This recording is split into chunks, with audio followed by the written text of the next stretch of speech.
మీనరాశి. మీనరాశి వారు అదృష్టం పెరగడానికి ఏ రకమైన దేవతారాధన చేసుకోవాలి, ఏ రకమైన చిత్రపటం వారి దేవత మందిరాల్లో ఉంటే మంచిది ఇత్యాది వివరాలన్నీ కూడా మనం తెలుసుకుందాం. సాధారణంగా ఈ మీనరాశిలో మళ్ళీ కాస్మెటిక్ ఎనర్జీ ఎక్కువగా ఉండేది రేవతి నక్షత్రం.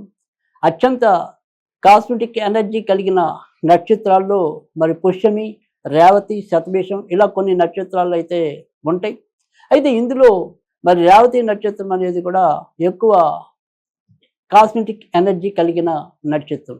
అయినప్పటికీ కూడా మీనరాశి వారు ఒకే రకమైన వృత్తి ఉద్యోగాల్లో రాణించలేకపోవటం, ఎలాంటి ఉద్యోగాలు ఉన్నప్పటికీ కూడా లోపల ఏదో రకమైన భయాలతోనూ సందేహాలతోనూ ముందుకెళ్తూ ఉండటం. తర్వాత రెండోది వచ్చేప్పటికి ఏంటంటే ఒక రకమైన వాతావరణంలోనే ఎక్కువగా ఇమ్మడగలగటం. తర్వాత వారి యొక్క మనసు మంచిదైనప్పటికీ కూడా దానికి తగినంత వాక్ పటిమ లేకపోవటం కానీ, లేదా ఒక రకమైన అవతల వాళ్ళకి సరైన రీతిలో వారు అన్న మాటలు పలుకులు చేరలేకపోవటం విధానం కానీ ఉండే పరిస్థితి కూడా ఎక్కువగా ఉంటుంది. తర్వాత మీనరాశి వాళ్ళు ఎప్పుడు కూడా రెండు రకాల స్వభావాలు కలిగిన అంటే దిస్వభావ రాశిగా మీనరాశి, మరి మిథున రాశి, కన్యారాశి, ధనుర్రాశి ఈ 4 రాశులు కూడా దిస్వభావ రాశులు అవటం చేత ఈ 4 రాశుల్లో కూడా ఎప్పుడు కూడా రెండు రకాలైన స్వభావాలు ఎక్కువగా ఉండటం అనేది కూడా జరుగుతూ ఉంటుంది. అంటే ఎంత కోపం ఉంటుందో మళ్ళీ అంతే తొందరగా శాంతం అనేది. అలాగే ఎప్పుడు కూడా రెండు రకాల ఆలోచనలతో సతమతం అవుతూ ఉండటం అనేది, కాసేపు అలా వెళ్ళాలనిపిస్తుంది, కాసేపు ఇలా వెళ్ళాలనిపిస్తుంది. ఆ వెళ్ళే మార్గం సరైన రీతిలో మరి వీరికి ఉదయించకపోతే, అంటే ఆ రకమైన జ్ఞానం లేకపోతే ఇబ్బందులు ఎదుర్కోవటం అనేది కూడా జరుగుతుంది. అయితే మీనరాశికి వచ్చేప్పటికీ వీరికి లాభాధిపతి శని అవుతూ ఉండటం, మళ్ళీ ఆయనే వ్యయాధిపతి కూడా అవుతాం.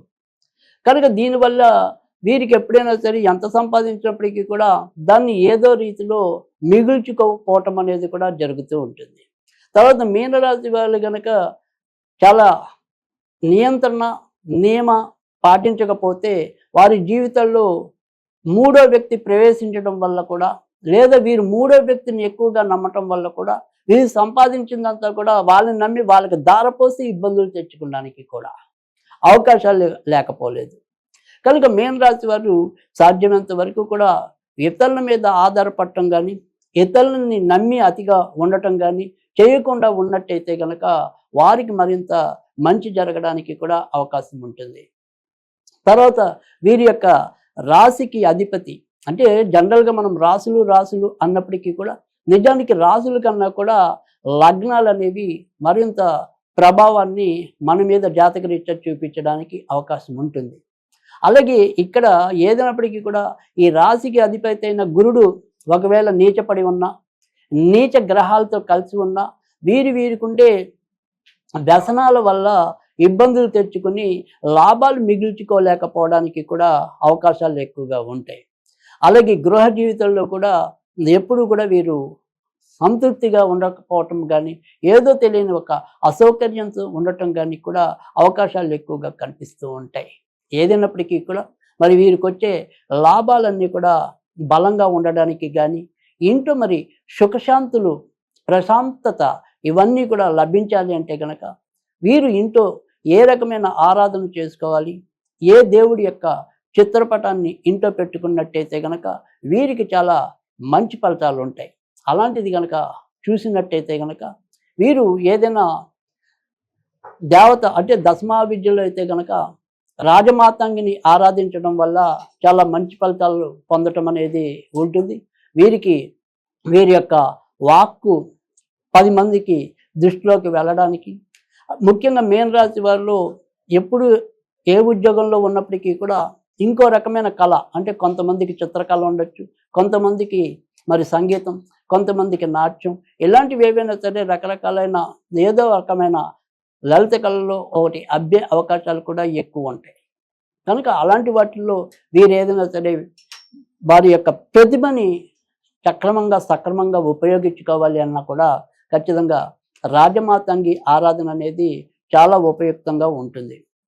ఒకవేళ మరి రాజా మాతంగి లేదా రాజశ్యామల ఇలా ఏదైనా సరే వాళ్ళకి సంబంధించిన ఆరాధన కాకుండా ఇంకో ఏ దేవతనైనా అంటే దశమహావిద్యలు కాకుండా మరి సామాన్యంగా అందరికీ తెలిసిన ఏ దేవుణ్ణి ఆరాధించడం వల్ల వీరికి మరింత మంచి ఫలితాలు కలుగుతాయి అనుకుంటే కనుక ఖచ్చితంగా మీనరాశి వాళ్ళు ఎప్పుడైనా సరే దక్షిణామూర్తికి సంబంధించిన పూజలు చేసుకున్నట్టయితే చాలా మంచి ఫలితాలు ఉంటాయి.